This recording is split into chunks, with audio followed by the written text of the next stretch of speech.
Aren't you a little short for a stormtrooper?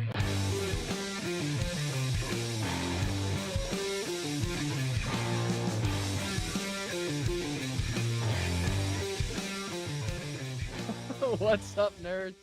Welcome to another episode of the Multiverse Report.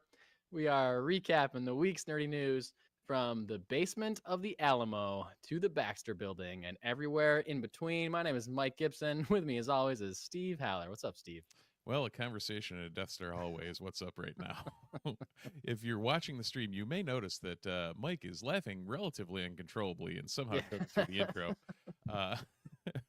We had a mishap prior to the to the launch, but it would take longer to really describe. Impossible to explain. But let's just say it was a Star Wars related mishap Because that never happens. Caused some comedy pre rolling here. But yeah, here we are. Welcome to the Multiverse Report, brought to you by Funky Town Comics. Thank you for allowing. I mean, you had nothing to do with this. I don't know really why I'm thanking you, but we're doing this on Friday night instead of a Sunday night due to some scheduling conflicts. So I guess thank you for being flexible with our schedule. I mean, what do you care? You get an episode 2 days in advance. Hooray. But it's going to feel like a longer time before you get the next episode. So I guess I understand where that's coming from. But yeah, some scheduling conflicts. I couldn't do Sunday. Steve couldn't do Saturday, and I couldn't do Monday. So Friday it is. Here we are. But fortunately, despite the less amount of time between episodes, we still got a lot of stuff to talk about tonight. And maybe not a lot of stuff, but big stuff. Talking about some big stuff tonight. So plenty of time to fill an episode. So I've got my coffee.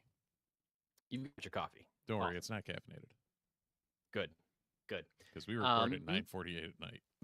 That's right. Yeah. Got a little bit of a late start due to the aforementioned Star Wars mishap. But yeah, we're talking about a lot. We're going to do a strike update. We're talking about some big Marvel stuff, some long-awaited Marvel stuff, but also some Gal Gadot talking about Wonder Woman 3. We've got some comics reviews that we're going to be doing a little bit later, some one-shots for you tonight as well. But starting it off with a solemn farewell, at least from me, and I'm interested to hear Steve's opinion on this person, but in my opinion, the world lost one of its funniest people in the history of comedy, in the history of the world. Paul Reubens passed away this past week. Pee Wee Herman himself.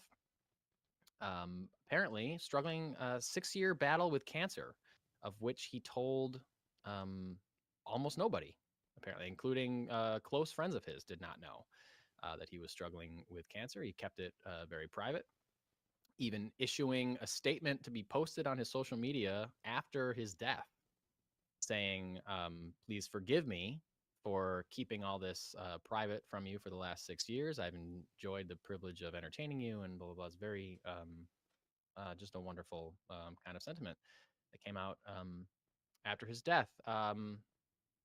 So I grew up watching a show called Pee-wee's Playhouse in my youth. I loved it.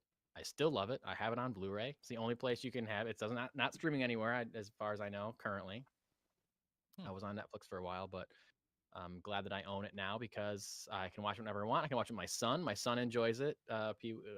Enjoys some Pee Wee Herman as well. Nice. And Paul Reubens and also Pee Wee is one of those characters that, like, I post something on Facebook about this because, you know, every once in a while, like, you know, people die all the time. You know, not every celebrity death is like one that hits you really hard. This is one that hit me pretty hard. Because I've been laughing at Paul Reubens or with Paul Reubens almost my entire life. Honestly, almost my entire life, whether it's while he was actively making Pee-wee's Playhouse or making other, showing up in cameos in other movies. The original Buffy the Vampire Slayer movie he's very funny in. He does a great cameo in an episode of 30 Rock, which is like one of the funniest things ever.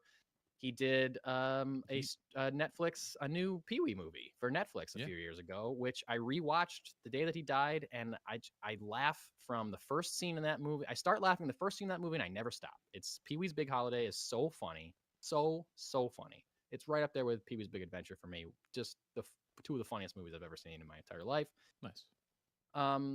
So he's just been like the longest lasting source of comedy, I think, in my life. Like I can't think of another human being that started making me laugh that long ago when I was that young that still makes me laugh to this day. And I think it's rare, and I said this when I posted it on Instagram, I think it's rare to find somebody that or to find someone that is doing comedy in a way that makes a 6-year-old laugh uncontrollably, but also makes a 41-year-old laugh uncontrollably. And like Paul Reubens and his genius invention, Pee Wee Herman, had that ability to just be so silly and so pure silliness and pure comedy that no matter how old you are laughing at this guy. You understand the jokes, you get it. It's just pure comedy. I think it's rare to find somebody that can get belly laughs out of,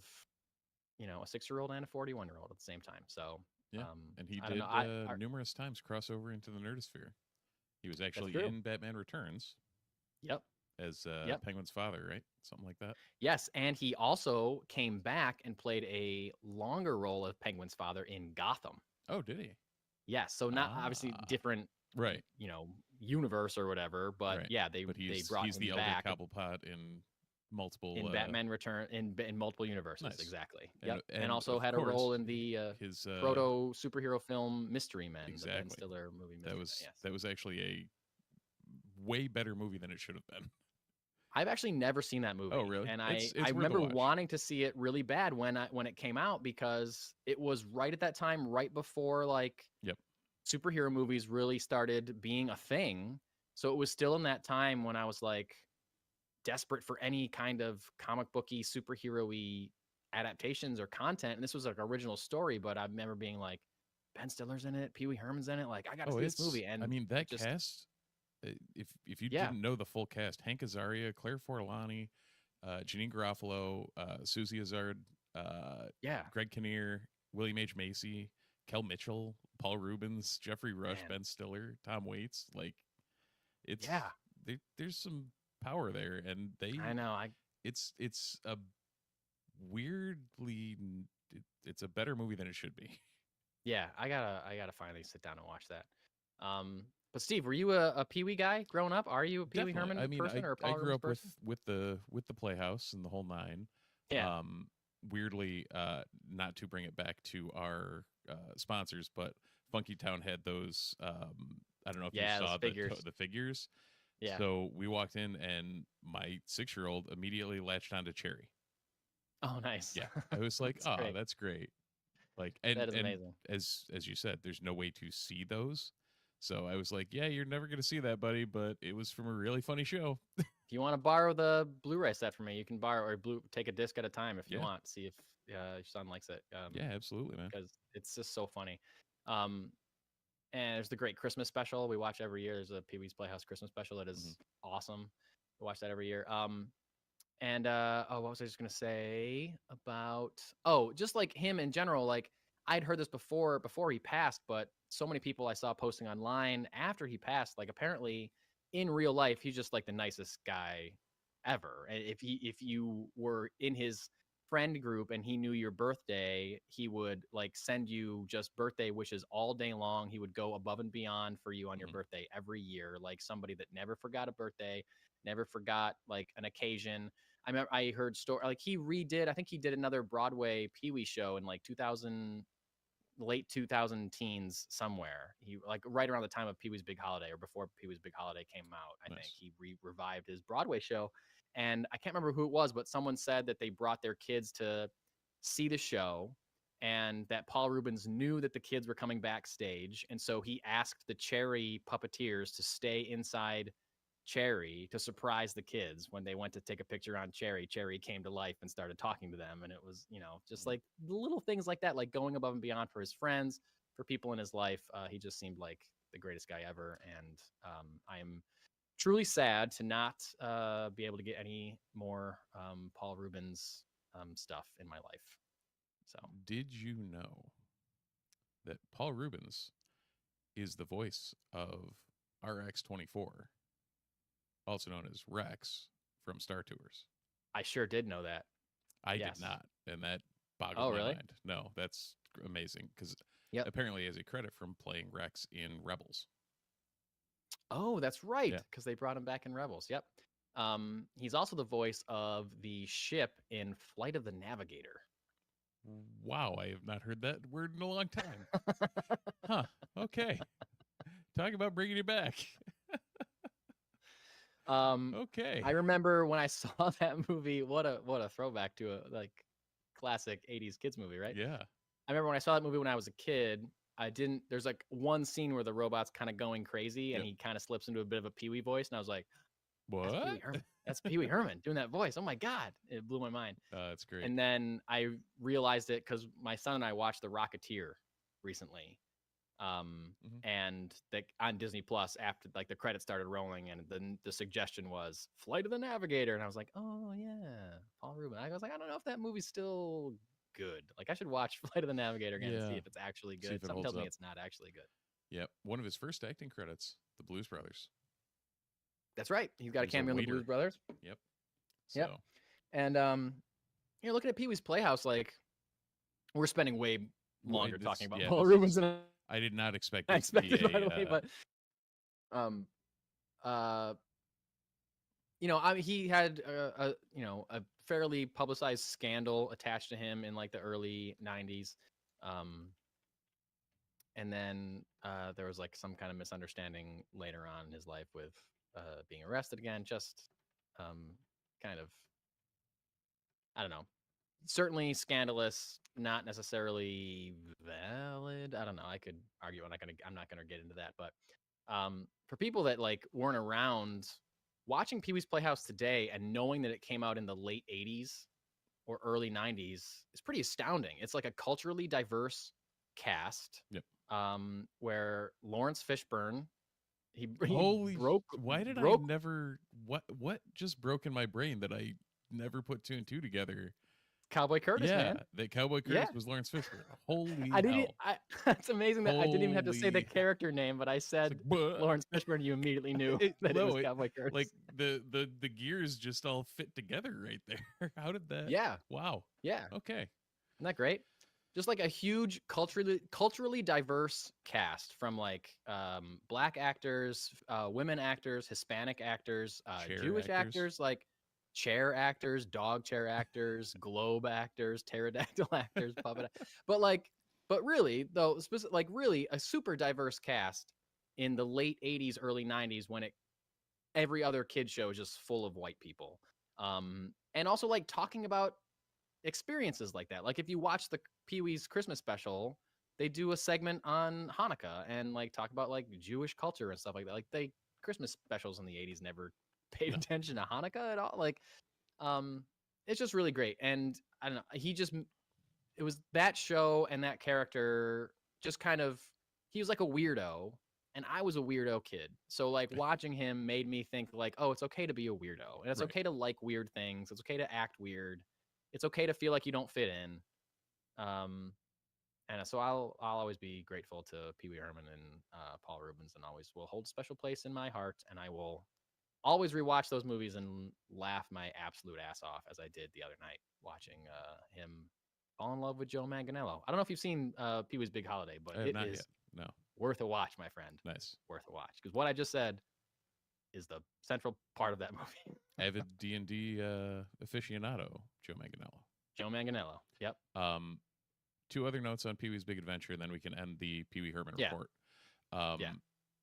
Can we start a separate podcast called the Pee-wee Herman Report? Yeah. Where we review every episode of Pee-wee's Playhouse? That's great. No one else is doing that, right? No, that's got to be nobody a else that is we doing. can hit. Yeah. But Captain Carl in the first season, Phil Hartman. Phil Hartman. Yep. And Natasha Lyonne was one of the kids in the first season. Yes, that's true.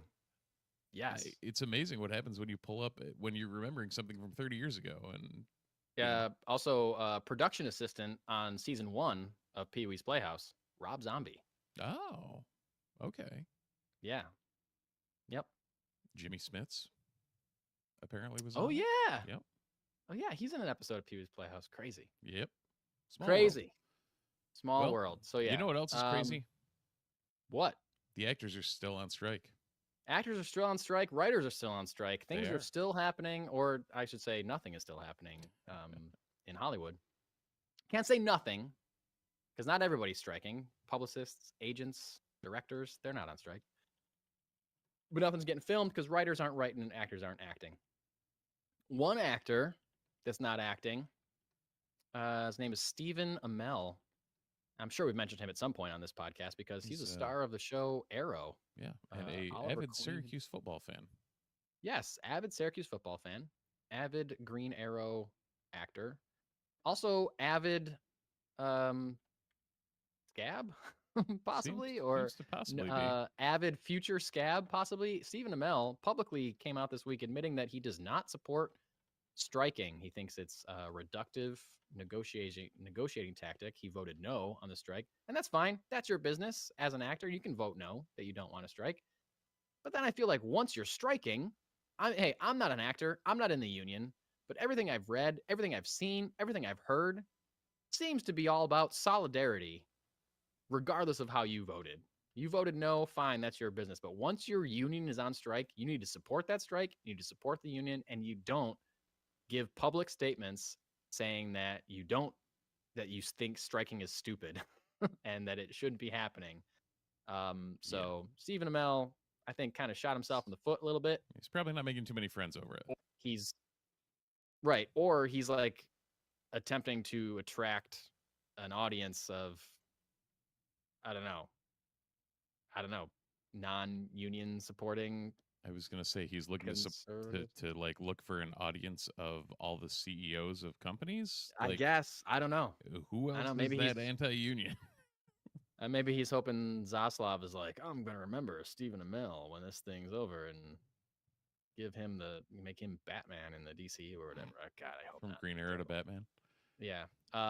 Speaking of that, Zachary Levi also gave some kind of speech mocking the rules of the strike and calling them dumb, that he couldn't talk about his like past work and stuff like that. Like, yo, man, like I get if you're supposed to be at a thing and talk, it's hard to talk about stuff, but like don't make fun of the strike. You're part of it. You're part of it, Zachary Levi. Zachary Levi done a lot of dumb like things.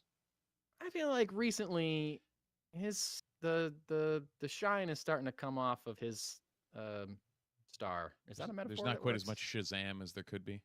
Yeah, the Shazam is falling a little flat lately on Zachary Levi. So, for me, anyway, I don't know. Also, noted asshole David Zaslav. Apparently, sorry, Brian in the chat. Easy Brian, to say. What's up? Easy to say you don't want to strike when you're basically always on strike, since no one knows anything you've done other than Arrow.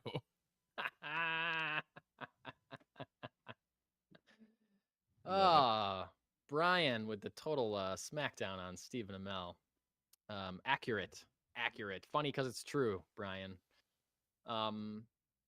Anyway, noted asshole David Zaslav, president and CEO of Warner Brothers Discovery, apparently bragged to investors on a recent investors call about how much money Warner Brothers has been able to save during the strike because they haven't had to pay writers and actors. He was boasting that the strike has saved Warner Brothers close to $100 million. Isn't that great, David Zaslav? Looks like you got all that extra money that you could have been paying people for, not to mention your billions of dollars that you personally own that you could probably... Well, I feel like David Zaslav alone could end this strike in 2 minutes if he was like, yeah, just take all my millions of dollars that I have. I'll just pay you. He made 5 times that this year. So why didn't he just give that back to Warner Brothers and they would have made the money? Because he's a greedy, rich idiot. Also true. The thing is, like, don't they think that investors will understand that quote unquote saving close to $100 million also means that in the future you are not making any return on the lack of investment on your entire business model that is based on continually building things for the future. Yeah, like, I don't know. I've never run a studio. I don't know David Zaslav. I don't know what it takes to be a CEO, but everything I read about him just screams to me that he is an idiot and that I could easily step in and run Warner Brothers Discovery. Because it seems like all you have to do is say yes to things or say no to things. And simple. I feel like I could do a better job of that than he's doing. Because I don't think he's doing a very good job of that at all. We have Fergus the podcast dog back again, if anyone hears. I noticed that little tail go in the background. Oh, yeah. So welcome to the pod, Fergus. However, studios have requested to resume negotiations with the Writers Guild of America. WGA will be sitting back down to talk and negotiate with the studios. So we will see. I'm not sure if that. I think it's taking place early next week, maybe. So we'll see if anything. I think they had initially talked about today, and then it might have gotten pushed to next week. Okay. With the whole weekend thing. Yeah. Although I guess when you're striking, it's not really a weekend. I guess not. It's either all weekend or no weekend. Yeah. Yeah. So we'll see if anything comes of that. It'll be interesting to see. Because all reports have led to both strikes going on for months and months and months. So, interesting that they asked to come back to the table. So we'll see what happens. And one last thing in our Strike Watch segment here, I learned something right before we came down to talk. I saw something online. Apparently, there's a rule where Disney doesn't pay its actors on TV. It pays them 88% of scale. Scale is like minimum wage for actors. And so the actors don't even get full scale. They get 88% of minimum wage. And the idea is and in the contract is that if this show goes for more than 3 seasons and is successful, you will get 100% of what you are owed. But have you ever noticed how a lot of shows will go for like 2 seasons and then the 3rd season will have a slightly different title? We'll have like a subtitle or something like that. So apparently that counts as a new show.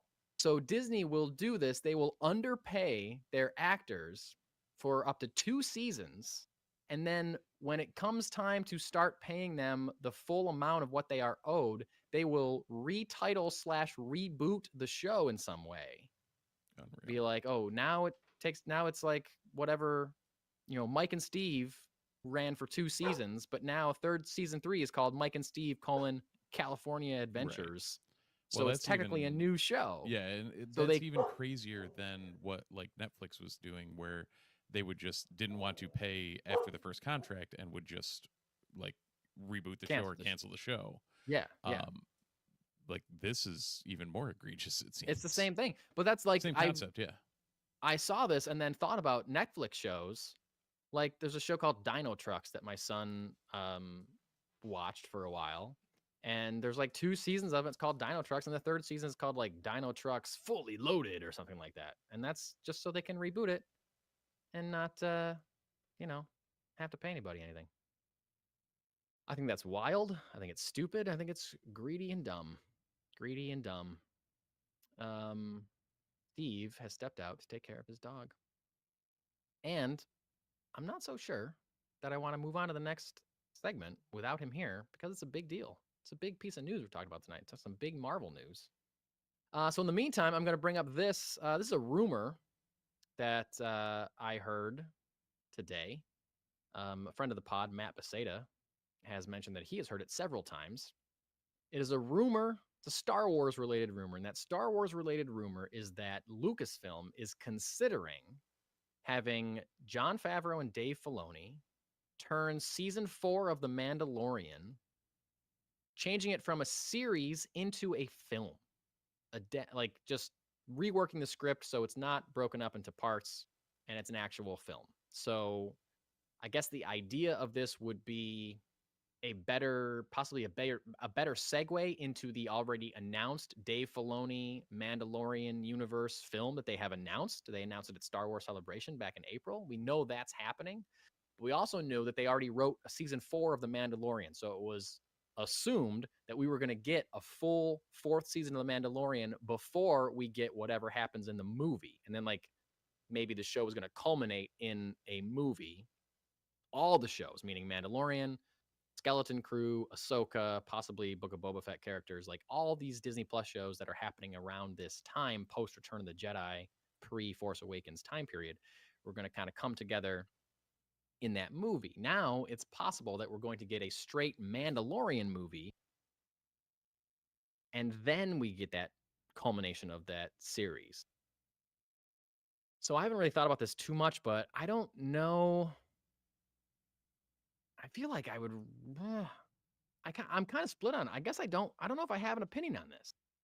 And now Steve's sitting back down, so I'm going to ask him. Steve, I vamped. I didn't want to talk about the Marvel stuff without you here. So I introduced the Star Wars rumor that's been going around about Mando season 4 being turned into a movie.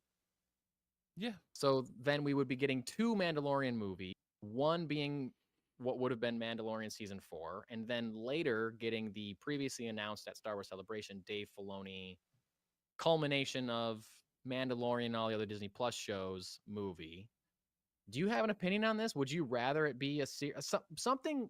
My gut is telling me I would rather it still be a series because that's how it was written and that's how it was conceived, and then save the movie for like the big Mandoverse culmination movie that they're kind of heralding that as or advertising that as. But I also wouldn't mind to see additional Mandalorian movies. What do you think about this?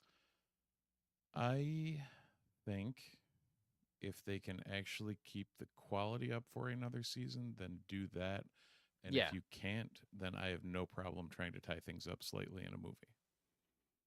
If you don't have the ideas and you don't have the chops to keep going and actually make a full, 8 to 10 episode season of television that isn't okay, half those episodes were good, then don't. Yeah. Like that's actually true. That's a good what I feel point. like with half these studios. That's half the problem is they have this idea that's probably good, and then they either try to stretch it or they don't let it breathe enough, and then they're just hamstrung by whatever. Like, make a good movie or make a good TV series. I don't care how many episodes it is. I don't care how long it is or what. Well, yeah, I mean, I care how long it is. It's a 3.5 hour movie, then I can go shit in that. But beyond that's why I'm worried about seeing Oppenheimer. It was bad enough to have to sit through Way of Water in 2 days. Right. Like, let alone a movie I want to see that's going to be 3 hours. So yeah, in my brain, it's make whatever works. If the story dictates a movie, do a movie. Yeah, I guess I don't care necessarily, as long as, like you said, as long as the final decision is fitting for the story. Yeah. Like, I hope that whatever the final decision is, it's made by Jon Favreau and Dave Filoni and not by some suit at Lucasfilm who just wants additional Star Wars movies instead of additional Star Wars shows. Like, if Jon Favreau and Dave Filoni say, you know what, this would be way better as a movie because we can streamline it, we can cut out all this filler stuff I had to add all this like subplot stuff to fill out 6 episodes. Doesn't really need all that. We could make one lean and mean 1.5 hour movie that kicks ass, then great, give that to me. Absolutely. And if you so can't, I then just don't. hope that if you can't, then don't. If it needs to be a 6 episode miniseries because you have a lot of ideas, then do that. Give it to me whatever way makes the most sense for the story. That's how I feel. Thank you for helping me come to that conclusion, Steve. Here we are. Steve, I meant to save the can, but I didn't. But last week you were drinking that beer that had the thing on the cover. I can't remember what it was called. I am drinking that beer right now out of my Batman cup. I meant to save the can to prove it, but you'll just have to believe me. And I chose this beer because I still had it in my refrigerator, and I thought it was a perfect occasion to talk about. Perfect occasion to drink it based on what we're talking about tonight, which is Official?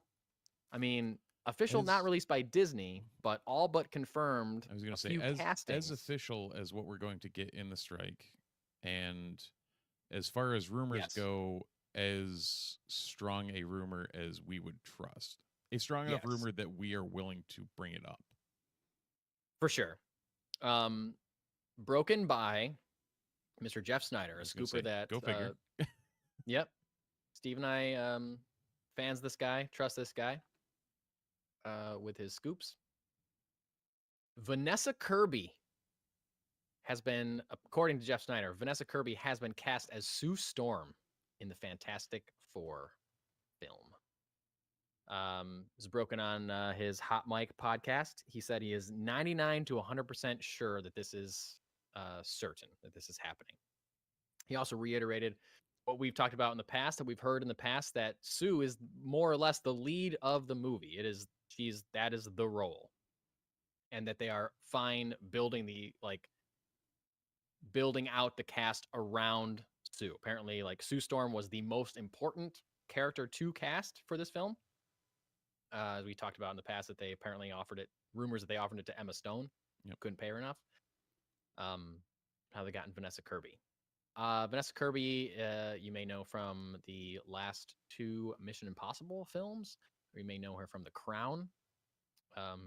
I've only seen her in the Mission Impossible movies, but I do think she is very good. I think she's a great actress, and I think she fits the look of Sue Storm, and I think she'd be great. I think she can definitely carry it if it's going to be that kind of thing. She seems like she has, based on the Mission Impossible stuff, seems like she has the chops to be a lead and carry this kind of movie. Yeah.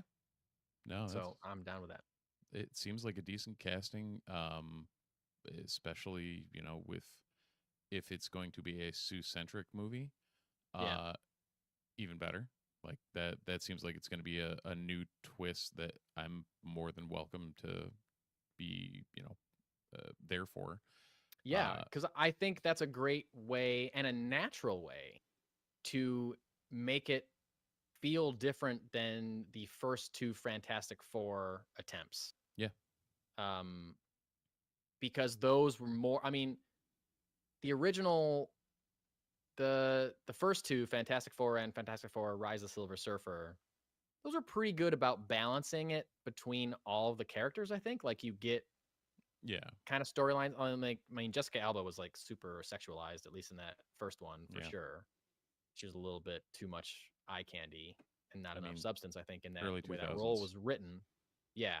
And then in the Fantastic Four with Miles Teller, it was really kind of centered around Reed. It was his point of view. I felt 100%. They didn't really switch it up. So if it's going to be focused kind of on Sue and her point of view, it definitely will feel like a different movie. And if she's the lead of the movie instead of Reed Richards or a full ensemble piece, it will definitely feel it'll feel different, which is what they need. They need it to feel different than the other 2 attempts. Yeah. Well, the other thing that does, which I like, is you don't get bogged down by the Reed stuff, especially if, as the rumor is, Galactus is going to be the villain. Yeah. So if we're leaning towards Galactus and still focusing on Reed, then when Doom gets introduced, you have to revisit everything else that you revisited and go back to the whole Reed thing. So this way they can do this, and then when, in the sequel or whatever, when Doom becomes when Victor becomes more than just a cameo at the end of the film like they did with Thanos or whatever, then we'll be able to get this is the history and the backstory on Reed and Doom and the whole 9. So it opens the door for that stuff in a more sensible location, if that makes sense. Absolutely. Yeah, I agree. And you touched on a couple other things that Jeff Snyder announced on the Hot Mic podcast. He mentioned that Galactus will be the main villain and will be played by a Latino actor. They're going after a Latino actor. I think, didn't we hear months ago that they offered it to Antonio Banderas? I think it was something like that. His name was shout out for Galactus. Looks like they're still going down that road, culturally at least. And they're also saying that, like you said, Jeff is saying that Dr. Doom will be introduced at the end of the movie. Now, he didn't go into detail on that, so I'm not sure if like Doctor Doom meaning like full mask cape Doctor Doom or just will Victor. be introduced at the end, and we know Victor the whole time. Like, will Victor be a part of the movie and then just be kind of become the villain at the end, setting him up for a sequel? I don't know. Please no. I don't know. Please no. Yeah. Yeah. I kind of agree. It's too much. Like, it's too much, right? You're treading in Spider-Man 3 territory. Yeah. Now to ultimately spread into to ultimately end up in Spider-Man 3 territory, Jesse has a great option of starting straight up with Mole Man. Go right back to the basics. I would love if they gave us Mole Man. Yeah. In the Mole Man in a Fantastic Four movie. Because that's going back to like what the MCU used to do so well, is just fully embracing the source material. Like, yeah, it's weird and it's dumb and we're doing it. Mm-hmm. Like, yeah, talking tree. Yep, we're doing it. Who cares? Yes, it looks silly on the page. And it might look silly in the movie, but we're going to make you love it. We're going to do it in a way that shows you why it worked in the comic books. You know what I mean? Like, you have to get people that know how to make it work. And I feel like they haven't necessarily been pulling that off quite as well lately. I mean, he was literally their first villain in FF #1. Exactly. That's what I'm saying. Like, if you want to give us, you want to reboot Fantastic Four, give us the Mole Man. Yes, Jesse, you're right. 100% agree. Other bit of casting, according to Jeff Snyder, this one is not quite 99 to 100%, but fairly certain that Joseph Quinn, Eddie Munson himself, Eddie Munson from Stranger Things season 4, will be or has been cast as Johnny Storm in the Fantastic Four. He's got. I could see him with that energy. I can certainly see that. Also, there's a rumor this week that Matt Smith was offered prior to the strike, offered the role of Reed Richards.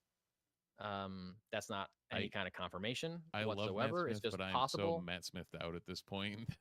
It's like you're Matt Smithed out. Just because he's shown up in so many high profile things so recently. Yeah. It seems like at least every 6 months there's a new like, hey, look at Matt Smith again. Right. Like I liked my Matt Smith when he was the obscure, like people knew him from Doctor Who, and if you knew who Matt Smith was, it was a nice little like, okay. I do think he could pull off a good Reed Richards though. Like I'm kind of in the same boat as you, to where I don't think he's found something that really clicks for him post his stint on Doctor Who. Like he crushed it as the Doctor on Doctor Who. He was great Doctor Who. But his film career, he's gotten some high profile roles for sure. I mean, like you said, he's been in Terminator movies. He was in Morbius, like House of the Dragon, some of the greatest movies of all time. He was in everyone's favorite Terminator movie, everyone's favorite Spider-Man spinoff villain movie, everybody's favorite Star Wars movie. What Star Wars movie is he in? Oh, no, I'm thinking there was a... No, he was rumored to be in Rise of Skywalker. That's what, And he ended up not being in Rise of Skywalker. I heard that it was possible that he was going to be a clone of the Emperor in Rise of Skywalker. Yeah, and then that changed it or something. Gotcha. I was thinking he had like a Daniel Craig in Force Awakens type thing. Oh, like a stormtrooper? Yeah. I think he could pull off a good Reed Richards if it's written well. I think he's a good actor. I think he could do it. He's like stiff enough and arrogant enough. I think he can play like I could see that. Arrogant enough to where you're not sure if you should keep trusting him or not. Are you an asshole? I mean, he literally just has to play Daemon Targaryen. Yes. Yeah. That's the other thing. I forgot that he was. Yeah. I knew there was one other big. You forgot the major high profile thing that he's. Yeah. Done. The most recent. You remembered Morbius. You remember him playing Milo Morbius. I do. Yep. but not. Yeah. The lead on a Game of Thrones spinoff. Yes. Okay. We'll give it to you. Apparently, there's no information on the casting of The Thing yet, but they are looking to cast an overweight white guy. Was the quote that Jeff Snyder said on his podcast. Interesting. Holy hell. Get that resume ready, buddy. Throw that resume in. Also, this report says that Eben Moss Bachrach has been cast, but there's no word on who. Jeff Snyder is suspecting that he possibly could be the Silver Surfer. Okay. Which I think if we're getting Galactus, it's likely that we'd be getting Silver Surfer if they want to follow comic continuity. It would be cool if they gave us Silver Surfer at the same time. If they don't, I can't even comprehend it. I can't comprehend it. I mean, it would be insane. I guess, would you just bring a different Herald, or? I mean, because it's not like Surfer wasn't the first Herald of Galactus. But then how else are they going to get to Silver Surfer? I feel like you got to, if you're going to do it, just do it. You know what I mean? Like, you'd be robbing us of the thing that we all associate with the Silver Surfer as being the Herald of Galactus. You know, like, we have just do it. But then also, like, then are we getting too close to the plot of Fantastic Four: Rise of the Silver Surfer? Probably, because that's kind of what the plot of that movie is, right? Yeah. I don't know. But yeah, main villain will be Galactus. Dr. Doom introduced at the end. We're not going to get any official announcements of this probably until after the SAG-AFTRA strike is over. So this is all going to be like, you know, we trust Jeff Snyder and his outlet Above the Line as like a legitimate outlet for news. So I kind of believe that this is all going to happen, but we won't know for sure. There's not going to be any statement from Marvel or from Disney probably until after the strike. So we will have to wait. Something we won't have to wait. God. You know how busy we're going to be after the strike? Because they're just going to be like bang, bang, bang to try and get like people back in their good graces. Oh, like announcement wise? Yeah. We're going to be busy as hell. Yeah, I agree. We will. It'll be a good time though. It'll be exciting. Oh yeah, not going to complain. But then there's going to be a huge lull after they've announced a bunch of stuff. Yeah. But they still haven't made anything. So we'll have to fill some time at some point. Something we won't have to wait. I mean, who knows? Hopefully the strikes get resolved sooner than later, but people are saying like January or whatever, so we won't have to wait so long to see Loki season 2. Yeah. Disney Plus dropped a trailer for Loki season 2 the day after the 6th episode of Secret Invasion. Can't imagine why they did that immediately. Oh wait, don't forget, we have something good coming out. Right. Sorry you watched 6 episodes of this just terrible, dumb show. Yeah. See this over here? Don't worry about it. It's over here now. Yeah, exactly. Yeah. Yeah. Don't forget about that. Just forget about that. We'll never talk about it again. Happen. It didn't even happen. So yeah, Loki season 2. Steve, what'd you think of this trailer? It's the first damn good thing Marvel's put out in a long time. What? Guardians Volume 3. Great. Yeah, I keep forgetting that somehow exists outside continuity for me, because I agree. I think I feel the same way. I think it was because it was such a stark difference to everything else that's come out, where it's like, yes, okay, this is a solid B minus. Okay, there's another solid B minus. Holy shit, there's an A plus. Oh, there's another B minus. Yeah, there's another B minus. I think honestly, Steve, I think you're right, and I think it's because it didn't feel like a quote unquote Marvel movie. Yeah. It felt like a James Gunn movie. Yeah. Which is what a lot of Marvel movies used to feel like when they used to hire directors that had a vision and let them make a movie that they wanted to make. And didn't mess with them like they did with Chloe Zhao. And didn't mess with them. Yeah. And again, I want to revisit Eternals. I want to watch that again because I didn't hate it the first time. And I feel like if I went back now, I'd be like, oh, this is actually really great compared to all the crap that we've gotten recently. But yeah, Guardians 3 is just like, I feel like it's a James Gunn movie and not an MCU movie, if that makes sense. And it's both of those things. Yeah. But if you put it up against, I don't know, Thor, Love and Thunder, or like Ant-Man 3, like, what are we even talking about? It's not even a conversation worth having. And as someone who relatively liked both those movies, it's a whole, like, compared to the masses, like none of them were cinema. But I feel like both Thor: Love and Thunder and Quantumania I enjoyed more than most people seem to, but they were still shit.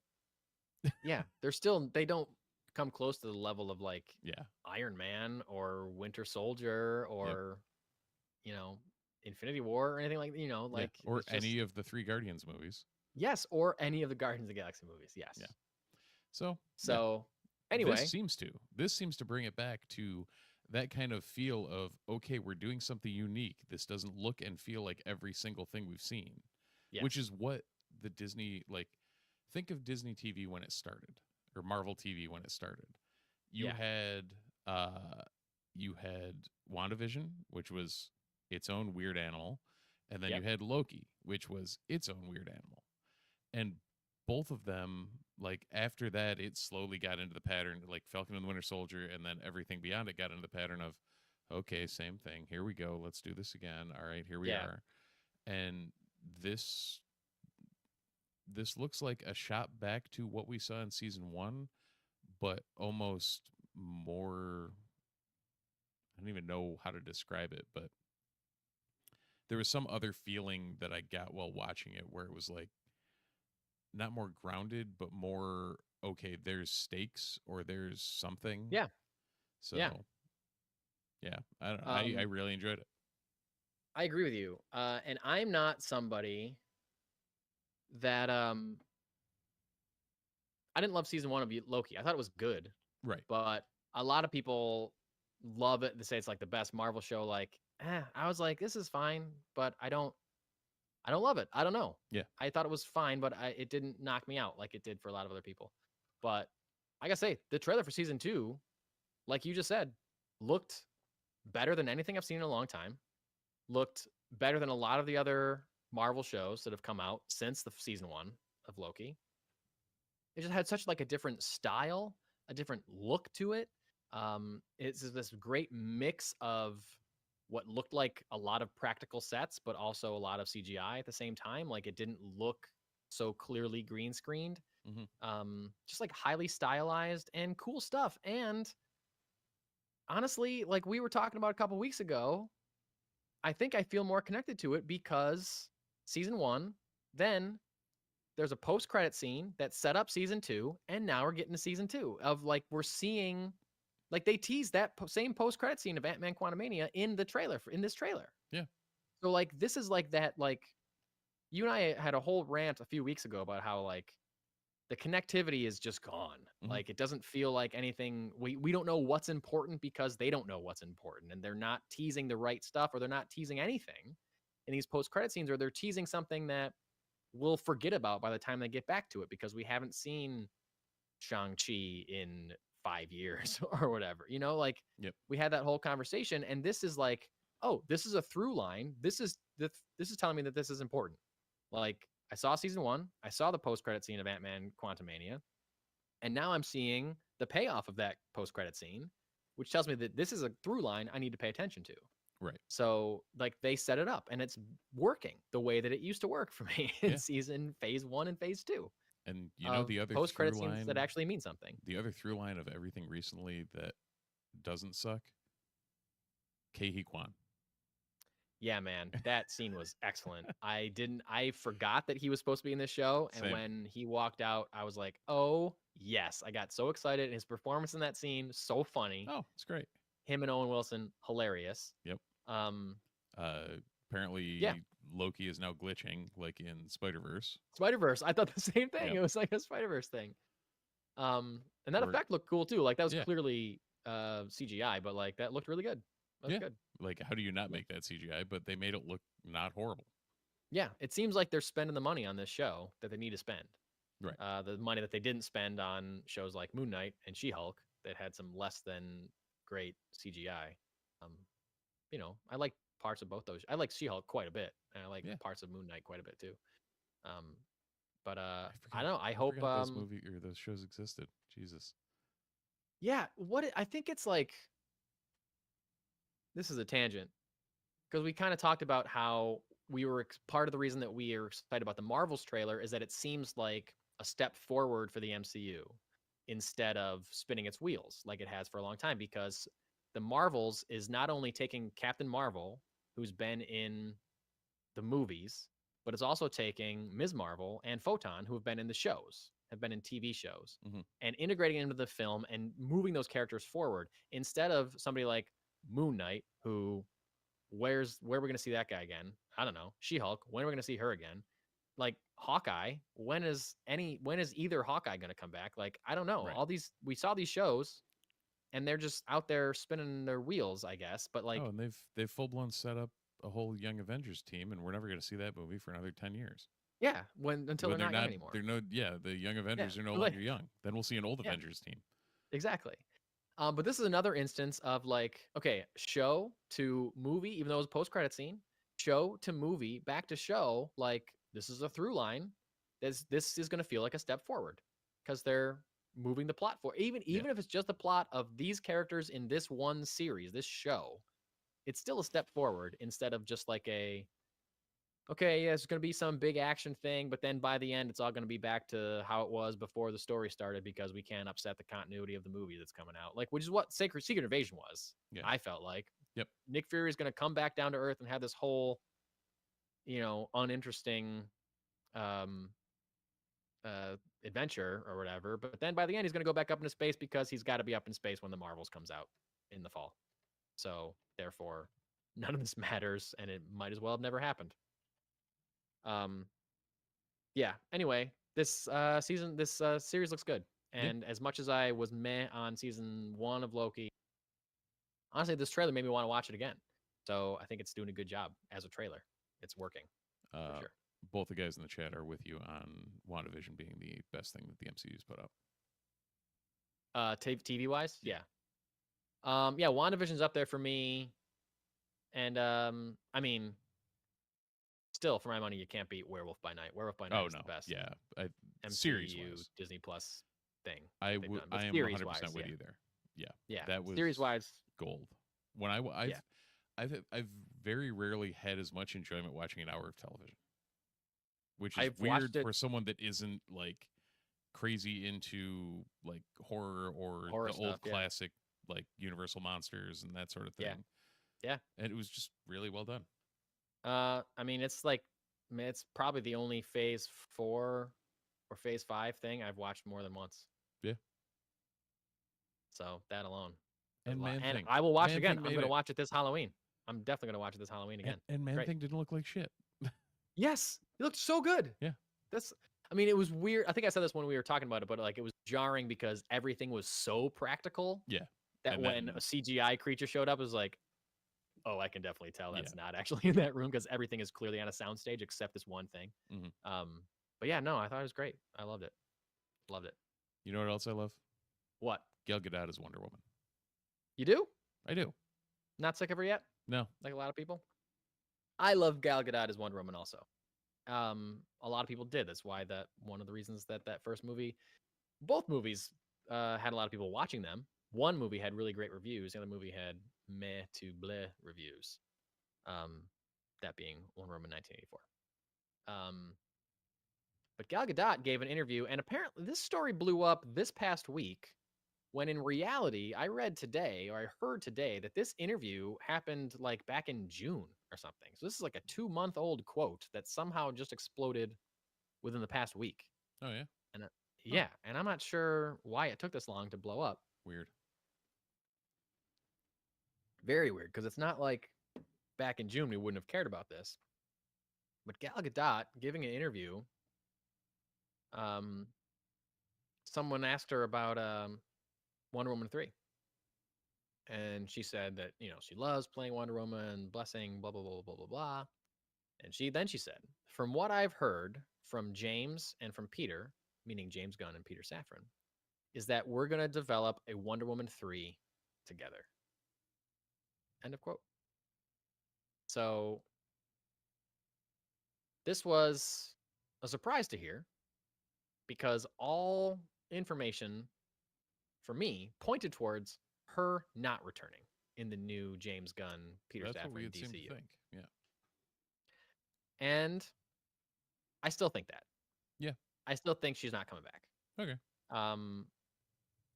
I feel like if you're casting a new Superman, which we already have, David Cornsweet is going to be Superman, and you're casting a new Batman, you got to cast a new Wonder Woman. Like, we're talking about the DC Trinity for a new universe that's supposed to be a reboot. I think you got to get a new Wonder Woman. I think this is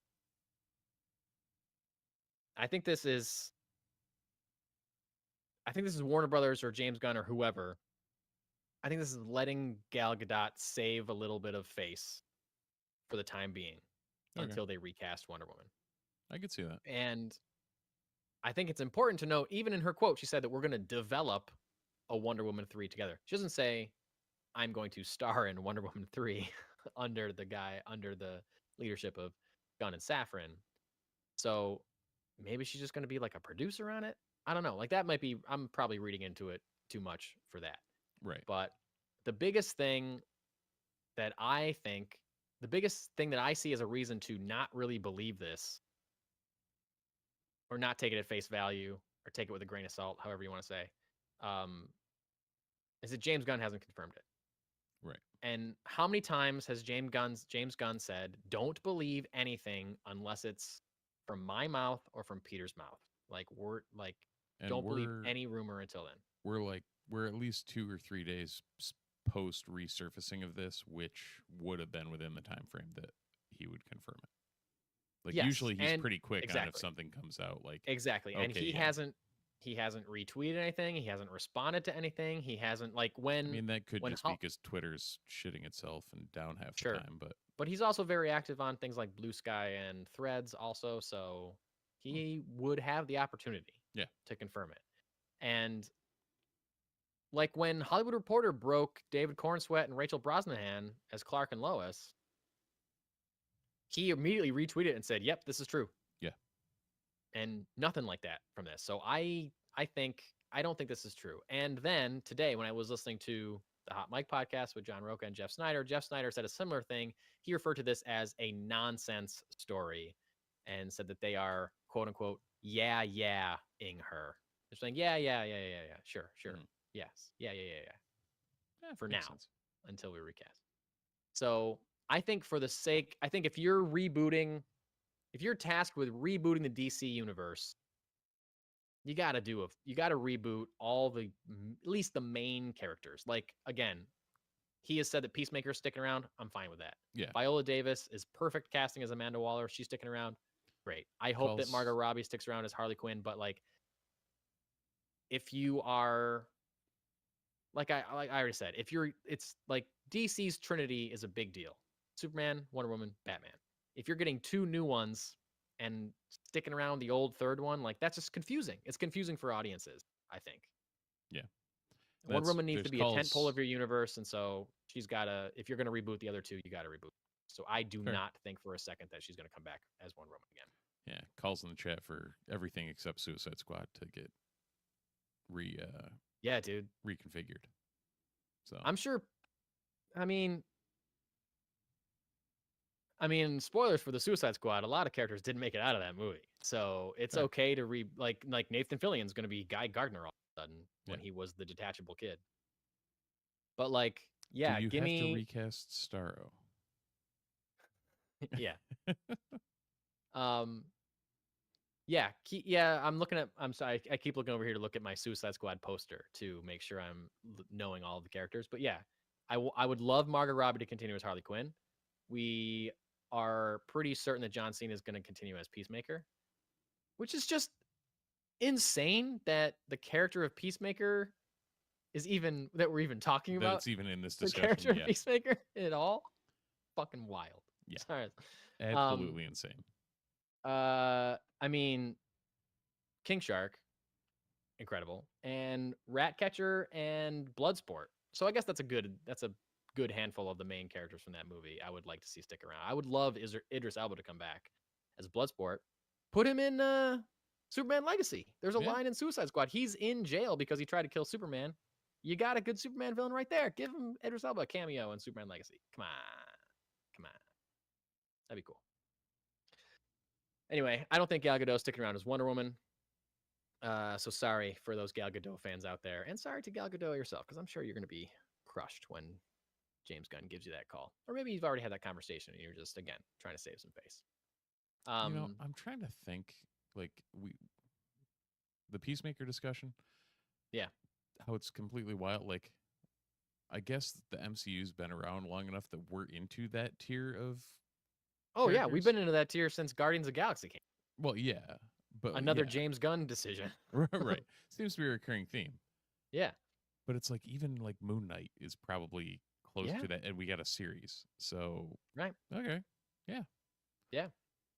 But now, like, the MCU, I feel like, is introducing too many lower tier characters without giving them the care that they need to develop a relationship with the audience. Does that make sense? Yeah. Yeah. Like, James Gunn really, like, took the time to make us love the Guardians of the Galaxy, whereas I'm trying to think of another example. I don't know, some of the stuff, like some of the characters being thrown in to shows randomly or whatever, like they just don't feel like I'm not attached to Gaia from Secret Invasion. I'm not attached to I'm not even really Moon Knight that much. Like he was good, but like I don't know. It's just like a singular story that Moon Knight's a different character because he's fractured. He's different personalities. So like it's hard to connect to Moon Knight when he's like 4 different characters at the same time. I guess that's a weird example. Yep. But I don't know. And James Gunn has said several times that he doesn't want to spread, like DC doesn't want to spread themselves too thin at DC. So I hope that they're still going to keep that in mind as far as like we need to let this character like sizzle for a little bit. So people will like them. Speaking of things that James Gunn has said that I believe, I don't think we were even talking about that, but now we are. This is very exciting. James Gunn says that DC animated films will receive theatrical releases. What? Whoa. After clarifying via social media that the recently announced Crisis on Infinite Earths animated film will not factor into his reboot at all. That's what you and I were speculating on that. Remember when they announced the Crisis on Infinite Earths and we were like, oh, perfect way to wrap up the current DC animated universe in time for James Gunn's. Apparently it's not going to affect that at all.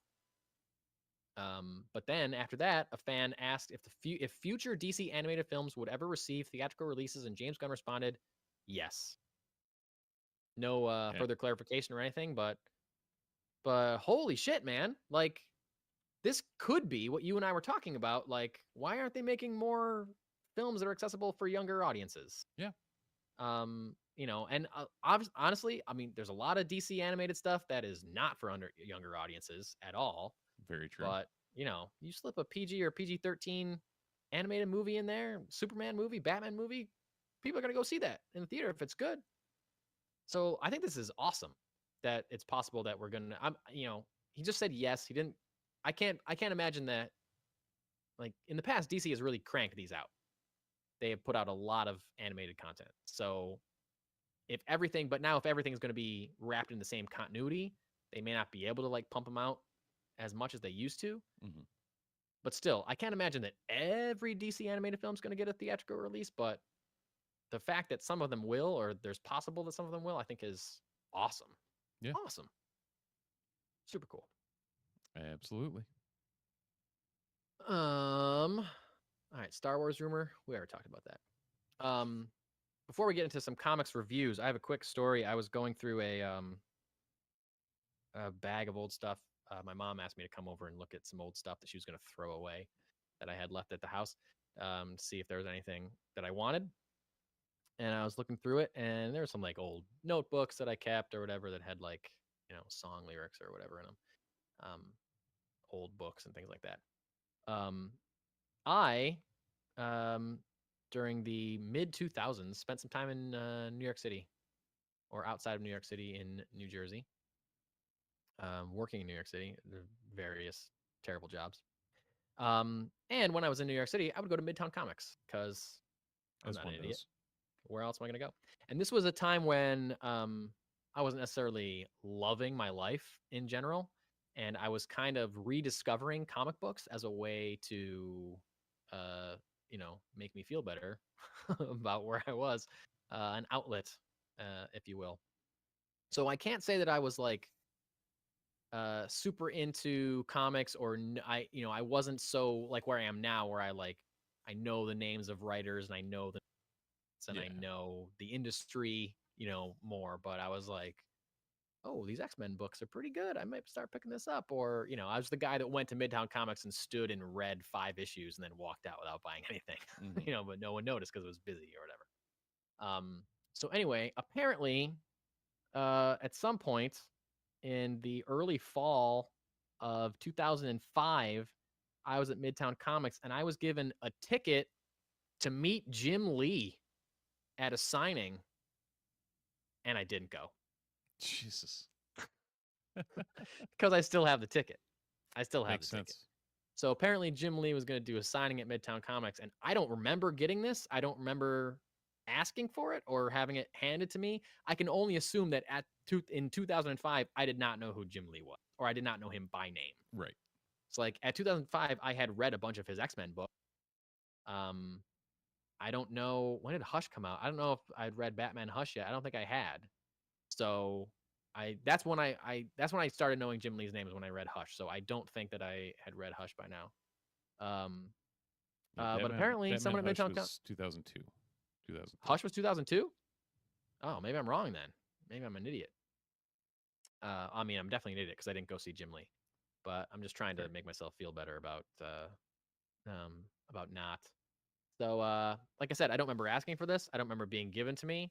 I don't remember keeping it, but I found it. And I just figured I'd share it with our audience as to show how much of an idiot I was in 2005. For the record, Jesse hates you. For the chat. Sorry, Jesse.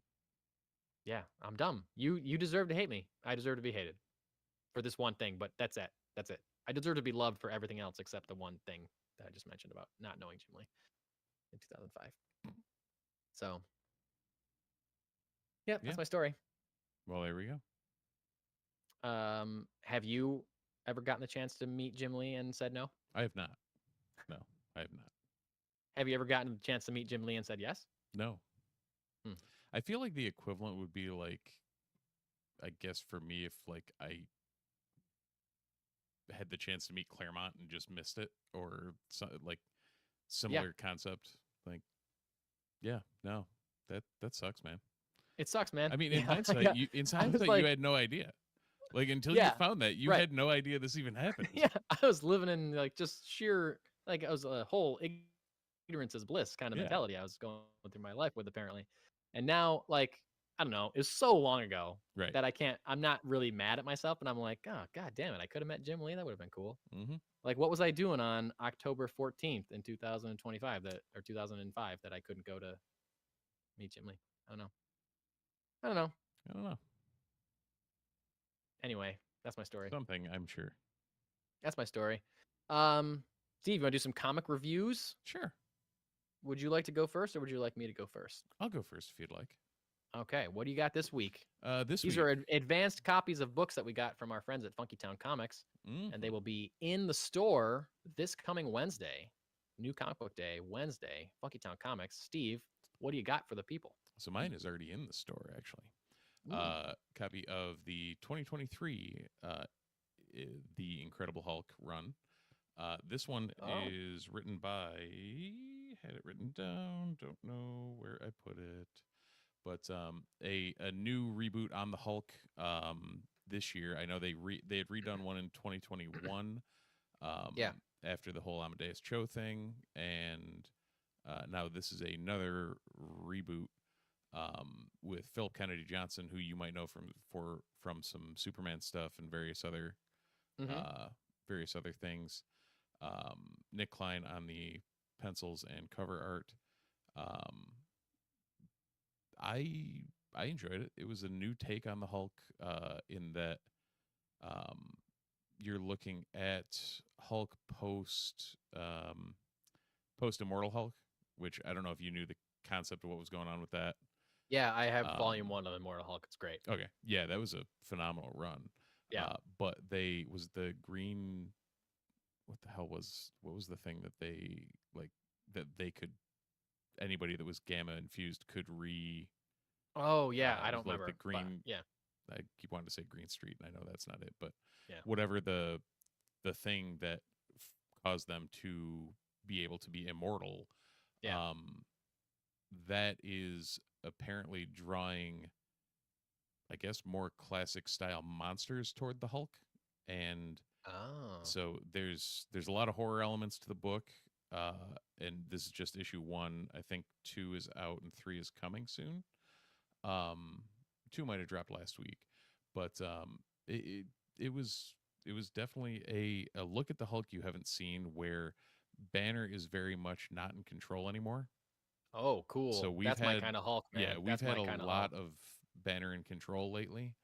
And this is very much Banner is running away from the Hulk, so that when Hulk shows up, it's not going to affect humanity.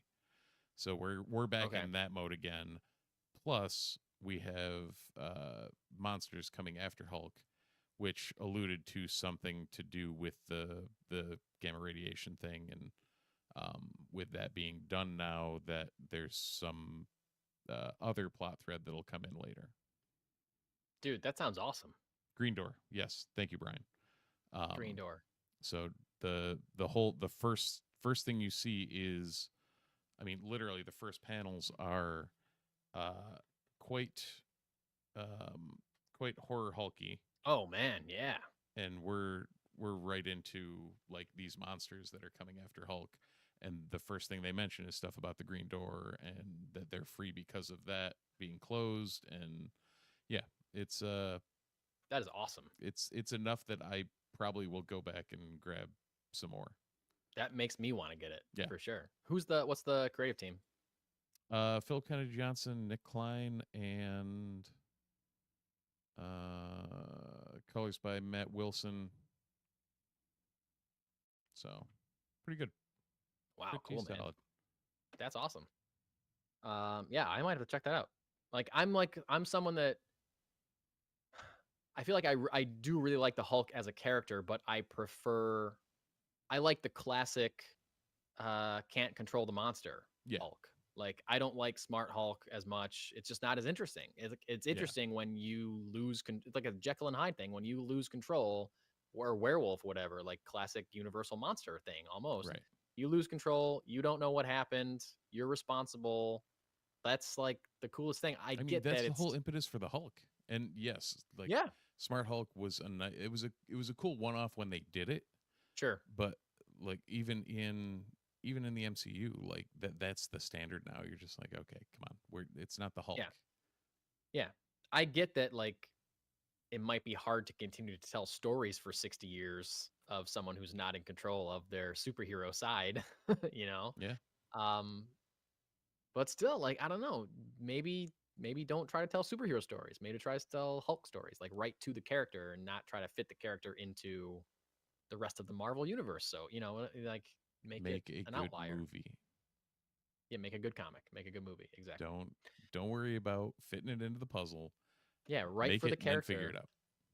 Focus on what makes the character interesting, which is he cannot control the most powerful being in the world. Yeah, it's literally the dichotomy between the third smartest man alive and the most vicious, like primeval, primordial response. Like it's the full dichotomy that makes it such a compelling character. Yeah, agreed. Cool. Good recommendation. My review this week is Superman 2023 Annual. A lot of popular titles will do an annual edition once a year, hence the title annual. And it's kind of an what's that? So that's what that means. That's what that means. Weird. It's kind of an excuse for creative teams or writers to maybe plug holes in an existing story, catch people up on threads from previous stories, things like that, like addressing things that are kind of outside the main continuity. Maybe you get the origin of a character that you met in the regular series or whatever, so an annual is part of the series that you're reading, but it's sometimes just like somewhat of a different story, kind of like a popped out kind of story. This is no different. Superman Annual for 2023. It's called The City of Secrets. It's the main writer on the main Superman series currently, Josh Williamson, who's been all over DC in the last few years. art is split up. This is like a lot of annuals are kind of like double-sized issues or like are bigger, giant-sized kind of books. The artist's art is split up between Muhammad Asrar, Edwin Gelman, Caitlin Yarsky, Max Raynor, and Jack Herbert. So they're all over the place. A bunch of different colorists and cover artists as well. It's a great book. I read the first few issues of the new Superman launch when they launched with the new #1 with Josh Williamson. Really cool. This is a great jumping on point. If you are interested in the Superman character or you missed the first few issues of the new Superman run, I think they're maybe on like 6 or 7. Like they're not too far into the actual run proper. But this does a lot to kind of catch you up and let you know the things that have happened if you have missed the first few issues. And there's a lot, like the new Williamson run is there's a lot of changes going on. Lex Luthor is in jail, and he has his last wish before going off to jail is changing LexCorp to Supercorp, and he has everybody at LexCorp is now, whether Superman wants it or not, working for Superman, and he has kind of begrudgingly started to utilize them, to like analyze things that he finds or like to feed him information on things that he's encountering. Like he's begrudgingly he was dubious about it at first, obviously, because it's Lex Luthor. You can't trust him. But now he's starting to utilize them a little bit more.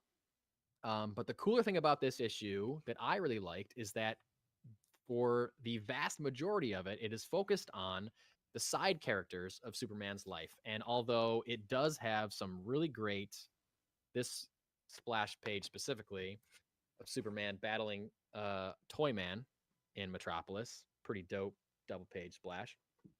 And I love that it's the Toyman design from the Superman animated series. Super cool. This issue is really about Lois. Lois is currently, Perry White has either retired or is on medical leave, I believe. And Lois is current acting editor-in-chief of the Daily Planet. Makes perfect sense that she would get that promotion at some point in her career. Love it. And this is kind of about her and her team kind of spreading out in different assignments across Metropolis and like kind of learning what's going on. So in that is a way to catch you up on everything that's going on in the city, everything that's going on in different corners of like kind of the universe, because she's sending her reporters out and asking them for feedback on a lot of different stuff. And it's really interesting. It's really good. And it kind of sets up, there's like a mystery that Lois is trying to solve about Lex Luthor and his early time in Metropolis moving forward. And it kind of sets up that as something that will move forward with, when you jump back to the regular continuity. So Superman Annual 2023 on stands this Wednesday. I recommend it if you're a fan of Superman or if you're interested in seeing what's going on in modern Superman comics, or you want to read some, badass Lois Lane stuff, pick it up. It's great. I recommend it. There you go. It's a good jumping on point for anybody interested in the current run, for sure. Yeah. Also, this week in your local comic book store, you will find Amazing Spider-Man #31, Avengers #4, Batman Scooby-Doo Mysteries #11, coming to the close of that series, almost over at 12. My Batman and devastated. I know. You'll have to go back and read the series from 2021. We've already got 4 of the floppies because they randomly had them at a different comic shop. Oh, that's right. You told me that. Yep. You told me that. Perfect. Batman Incorporated #11, Batman Superman World's Finest #17, Captain Marvel Dark Tempest #2, Children of the Vault #1, Damn Them All #7. Don't know what that is, just a cool title. Danger Street #8. Danger Street is a book I know nothing about other than Tom King is writing it, and it takes place in the DC universe. At least all the covers are hardcore DC characters. I don't know what it's about, but it's Tom King and it's DC, so I feel like I'm going to check it out at some point. Gargoyles Dark Ages #2, Ghost Rider Wolverine Weapons of Vengeance #1, Heat Seeker Gun Honey #2, House of Slaughter #16, more Night Terrors coming out this week, DC's Night Terrors #3, and we also have Night Terrors Flash #2, Night Terrors Shazam #2, Night Terrors Green Lantern #2, Night Terrors Robin #2, Night Terrors Zatanna #2, which I'm definitely going to pick up because Night Terrors Zatanna #1 was awesome. Miles Morales, Spider-Man number 9, Silk number 4, Spider-Man 2023 annual, Star Wars number 37, Star Wars Return of the Jedi, Max Rebo one shot. Got to see what's going on with my man Max Rebo. The aforementioned Superman 2023 annual, Vampirella Dracula Rage number 1, and World's Finest Teen Titans number 2. All wonderful books that'll be appearing in your local comic book store this week. Steve, you pulling anything? Anything you're excited about? Anything you're reading? Well, I've gotta give a shout out to my favorite Ortolan, Max Rebo. Like that's yeah, he's getting his due finally. Yeah, part of the anniversary of Return of the Jedi series that they've been putting out. Yep, I did get Ewoks and Empire. I got Ewoks. My son got Ewoks. He saw Ewoks on a comic book stand and wouldn't let me leave the store without buying it for him. Which like, we gotta buy it. Weirdly has 0 words in the entire thing. Yeah, that's great. It was great. I loved it though. Oh, yeah. It was really good. Yeah, not even Ewok words, just no dialogue. Yeah, no yub-nubs, no nothing. So yeah, that'll be on the list. The other thing is, so last week I grabbed Hellfire Gala and unfortunately for my sanity and my wallet, it really sent me on a, oh God, I need to get back into this for Fall of X thing. Oh. Because it actually was compelling. What was okay. the shakeup was compelling enough that I'm like, yeah, I'd like to see where this goes. All right. And it's very Shadowcat focused, which is always good in my book. You did mention that, yeah. So I don't know what Children of the Vault is going to end up, what direction that's going to go, but I know from that Wolverine is off doing his own thing compared to the rest of everybody. Go figure. And apparently teaming up with Ghost Rider. So yeah, that's a cool team up. Who knows where that'll go? The other thing I read was, well, I actually read all 3 books I bought from Funky Town Comics and Vinyl. Wow, congratulations! I know, it's a big week. Ultimate Invasion 2. So Ultimate Invasion, which I guess rewind on the Ultimate Invasion thing. Go back a couple of years. Who was supposed to pen Ultimate Invasion? Oh, we talked about this. Donny Cates. Yeah. Who we just found out recently had some serious issues from a car crash. Was in a very serious car accident, and that's why he kind of dropped off the map for a little bit. Dropped off the books he was supposed to. He was writing Hulk for a while. He was writing. I think his Venom run ended. Yeah, right? Venom ended. He was on Hulk. He and Stegman were going to do a solo thing. Yep. Like he was on top of the world and just disappeared without a trace, and now we know why. He was in a very serious car accident. Yeah. So, and he's hopefully working his way back towards from what everything came out, just even towards normal function. So yeah, best wishes out to him for a speedy recovery. And yeah, for sure. But in his stead, Jonathan Hickman, the mad genius that he is, took over the reins for Ultimate Invasion. And right now, the Maker, which I don't know if you know the concept of the Maker. I don't think so. Professor X doing weird and stupid things in an alternate dimension, manipulating everything and making what his vision is. So right now we're in a Maker and Tony Stark or Howard Stark situation, and it's as weird as it sounds, and I don't know what Hickman's cooking, but I like it. Wow, cool. So all right, and then my continuation of Last Ronin. This is the Lost Day special one shot, which for anyone who is a fan of the Teenage Mutant Ninja Turtles, with the movie coming out soon, they've continued on the saga. I mean, they're still making Turtles books since time. Yeah. But they picked up the Last Ronin saga, which was 3 of the Turtles are gone, and there is a Last Ronin out there. Right. And this is the continuation of that arc of what happened, and actually in this Lost Day and some of the other books, a new set of 4 turtles being trained by April's daughter. That's cool. So April and Casey had a daughter, and she is the new turtle sensei. Whoa. Yeah. That's cool, dude. Yeah. So you're like That's years really in cool. the future, and it's a unique take on it. So definitely a fun, I'll throw the last round of books on the pile of shit that Mike needs it someday that we'll never, including like the Darth Vader comics and various other things where you're like, I should read those, but basically Mike and I need to just trade collections at some point. Yeah, we really should just trade bookshelves. Right. Yeah. So crazy. How about you? What's new in your comic world? I don't know. Did I read anything else this week besides Superman Annual 2023?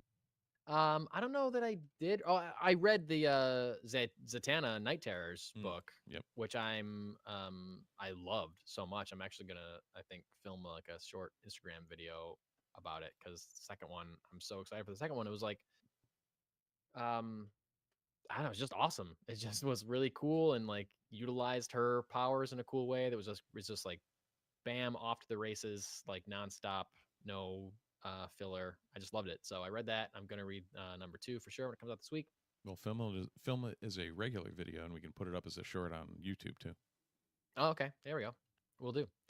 I don't know if I read anything else, but my scheduling conflict, that why we're not recording on Sunday, is that I'm going to be at a lake house for the majority of next week, chilling with my family. And in that time, I plan to read a lot. I'm going to bring, I currently now own volumes 1 and 2, the complete set, hardcover of Human Target, Tom King, Greg Smallwood, Human Target. I want to read both of those. I don't know. I've got like Batman Beyond the White Knight. I've got so many graphic novels. I've got From Hell that I started reading and I haven't finished. Like, there's so much that I want to bring. I don't want to overload myself, because I know I'm not going to be able to read everything. Mm-hmm. So long story short, I haven't read much this week, but I plan on reading a lot this coming week. Gotcha. So next week I will be able to speak to that a bit more. And also, it's possible that tomorrow I will be going to see the new Ninja Turtles movie, Mutant Mayhem. Oh, nice. So I will be able to speak to that as well.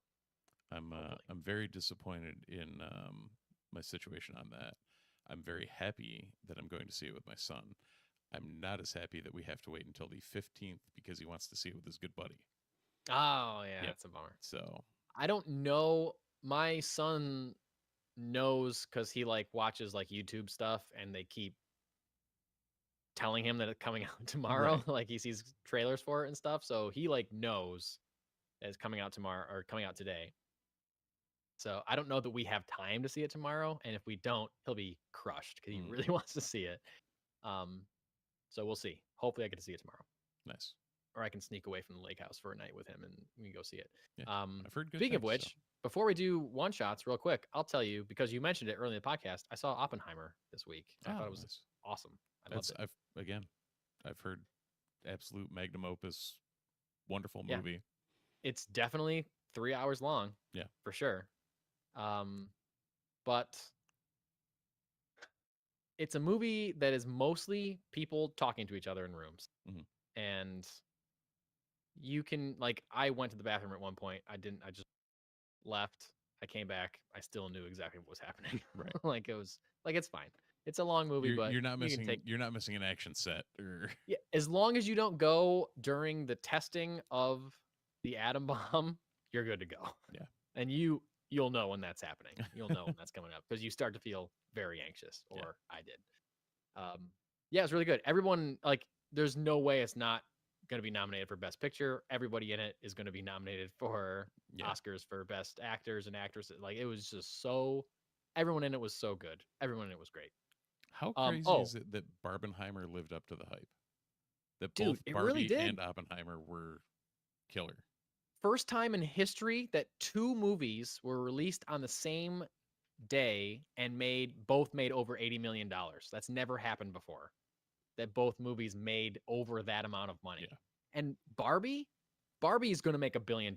Barbie made $500 million in a week. In a week.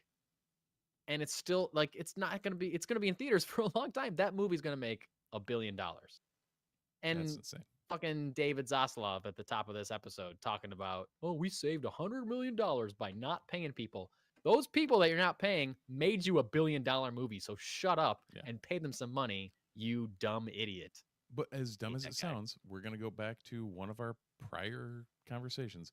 Even though Barbie is an existing IP, they went with a new concept and didn't just recycle everything. Make a good movie. Have you also make a good movie?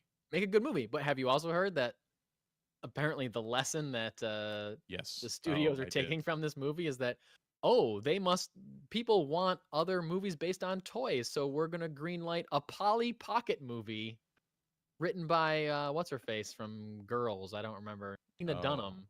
Like, yo, dude, I don't think people are clamoring for a Polly Pocket movie. Like, you are learning the wrong lesson. Classic studios, right? Classic dumb, out of touch CEOs. Oh, they like movies about plastic toys. Oh, I mean, I haven't seen Barbie, but from what I've read, it's a lot more than just a movie about a plastic toy. Yeah. So, I don't know. Studios are idiots. I mean, Barbie and Ninja Turtles did good. Let's go with action figures and dolls. Yeah, exactly. Yeah, whatever. I am dying to see Barbie. I am hoping that I get to see it at some point. But Oppenheimer was great. I want to see it again because I feel like I went in I didn't know what my expectations were at all. I didn't know what to expect. But now knowing what to expect, I feel like I can re-examine it as like the film that it is. So I'm excited to see it again. A couple one-shots for you before we sign off tonight. Real quick, Oppenheimer. Do you remember a few weeks ago when there was a report that there was some like loose rumor that Josh Hartnett was being considered for Batman in the DCU? Yeah. We talked about Josh Hartnett. I saw him he's in Oppenheimer, fully on board for him being Bruce Wayne in the DCU. Fully on board. He's like filled out a little bit. Like he's not no like the super gaunt, like sharp cheekbones 90s Josh Hartnett. He just looks like a super hunky, hot, like burly man. And I'm like, and he's a great actor. So I was like, yeah, I can definitely see you as Bruce Wayne, dude. 100%. 100%. Anyway, speaking of the DCU and upcoming DCU movies, Aquaman director James Wan was hospitalized this past week. Via social media, James Gunn shared a picture of himself lying in a hospital bed saying, "Thank you, Cedars-Sinai, for taking good care of me." And his spouse, Ingrid Bisu, reposted that image with additional context and said, "It has been extremely rough and scary couple of days and nights. You never want to rush to the ER in the middle of the night and then have to stay in the hospital. Cedars-Sinai is truly the best. The best doctors, nurses, technicians, just the most wonderful people. James is safe now and on the mend." No mention of what happened to him. No mention of the ailment that he is suffering. But thank God, James Wan is recovering from whatever happened to him, is in the hospital, and will be okay. So thoughts and love being sent out to James Wan as he's recovering from some kind of mystery something from the set of Aquaman 2. Well, it's a mystery segue into Marvel announcing a new series of prose novels called Marvel Crime. Ooh, interesting. Sure. Hyperion Avenue, a subsidiary of Disney, will publish 3 superhero crime fiction novels based on Daredevil, written by Alex Segura, Jessica Jones, written by Lisa Jewell, and Luke Cage by S.A. Crosby. All 3 of those 100% make sense to do that. You know, like we said, boots on the ground, give me street level. The first book will come out in 2024 and the following 2 in 2025. So it's not my jam, but hey, it seems like it'd fill a niche. Okay, so it's not your jam. I was going to ask you, because you're like a big Star Wars novel guy. You have read a lot of Star Wars novels, but Marvel novels not appealing to you? I don't know. It's the crime fiction thing. Like, I don't know. Yeah. It's like, I never have understood like people being obsessed with true crime and all that. And I know I'm not a big true crime person. It just seems like you're just capitalizing off of other people's trauma and tragedy in a way that is weird. But it seems like that's what they're after. It seems like they're going after like the true crime audience. That's what my brain said, and that's partly that. I mean, that's why I'm like, yeah. But hey, if it ends up just being a Daredevil novel or a Jessica Jones novel or a Luke Cage novel that just happens to be centered around them solving a crime, sure. Right. But none of the three. I mean, well, I guess Jessica Jones, but I was like, none of the three of them are Batman. Like, they're not detectives. And then it's like, well, yeah. Jessica Jones is. Yeah, she legit is. So I guess that doesn't hold water. But Daredevil, he's a lawyer. What the hell are you doing? Yeah, I mean, Luke Cage, he's a hero for hire. Come on. What are you going to hire? I guess you could hire him to go whatever. I don't know. I think they could work. I think they picked 3 characters that certainly work for a street level crime fiction. You know what else would work? A Lincoln Log movie. Are they saying that they're going to make a Lincoln Log movie? No, but the chat is clamoring for one. Oh. So yeah. Hey. That sounds dumb on surface level, but I never in a million years thought a movie called The Lego Movie would be awesome, and it's awesome. Everything's awesome, Mike. Exactly. Everything's cool when you're part of a team. So you never know. You never know. Maybe, if Phil Lord and Chris Miller end up making the Lincoln Log movie, then maybe it'll be, I don't know, but probably won't be. I'm shocked they didn't greenlight a Lincoln Log movie the second that the Lego Movie made money. Right. Like the Connects movie. Yeah. We need an erector set movie. I was going to say the erector set movie, and then I was laughing for too long, and you took it from me. But yeah. Interesting. I love Lincoln Logs. I play with those. Okay. Chat. If you're pitching a Lincoln Log movie, really pitch it. And this is my question. Is Abraham Lincoln a character in the Lincoln Log movie? Is it like his log cabin for real? Like, do you incorporate the namesake of the toy into the Lincoln Log movie adaptation? So because there's a delay in what we're saying and what's coming through on the chat, I think Brian beat you to it. Abraham Lincoln Vampire Hunter should have had him killing vampires with sharpened Lincoln logs. Yeah. Yeah. I didn't see that movie. Did not know. On the in the Nothing is Original and Everything is Remade, there is now a Lincoln Log Masters TV series because Lego Masters was a thing. Lego Masters. Come on, man. No one cares. Oh no, okay, never mind. I was wrong. It's just taking advantage of the title.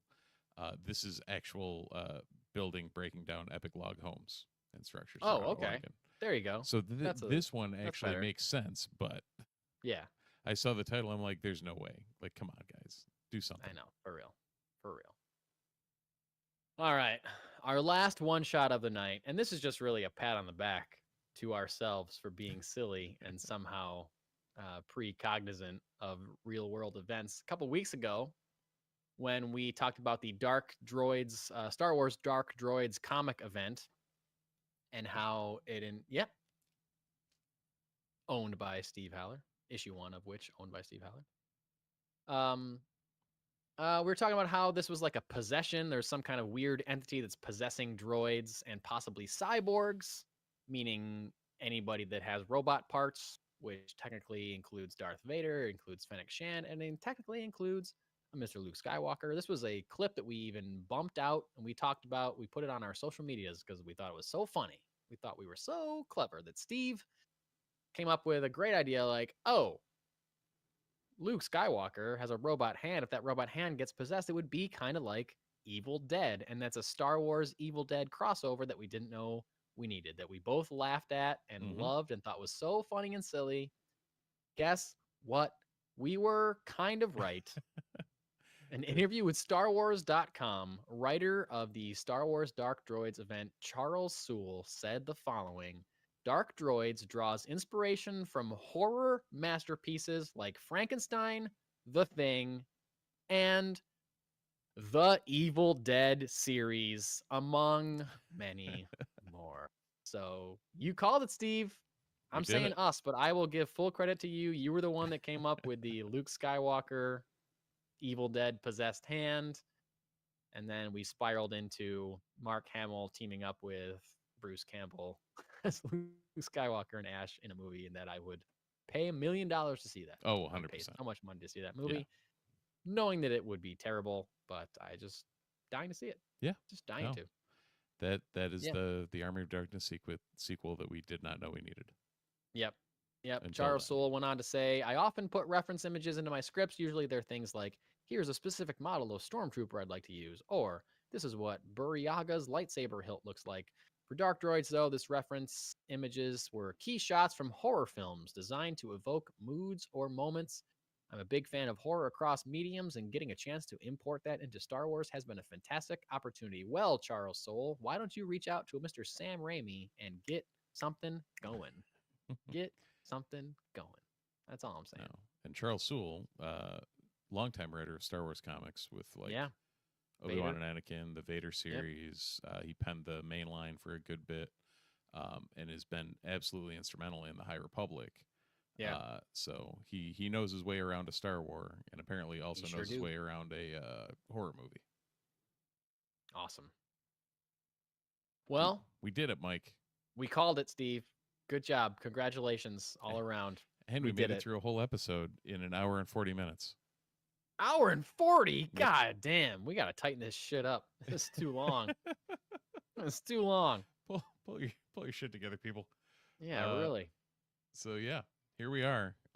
If you're still hanging around, you should probably listen to more of us by liking, subscribing, and leaving us a review on Apple Podcasts or YouTube. If you're still listening, just keep listening. Appreciate all you guys in the chat. It's been a fun night.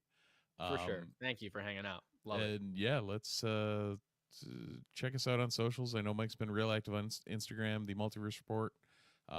Twitter's dead. Beyond that, it's the Multiverse Report wherever you can find us. Yeah, check us out. And we'll be back, as far as I know, next Sunday, unless we have more scheduling conflicts. TBA. We'll let you know. But yeah, every Sunday, YouTube, 9:30, unless otherwise noted on our social medias. And yeah, that's it. So until next time, thanks for watching. Thanks for listening. And we'll see you in the multiverse.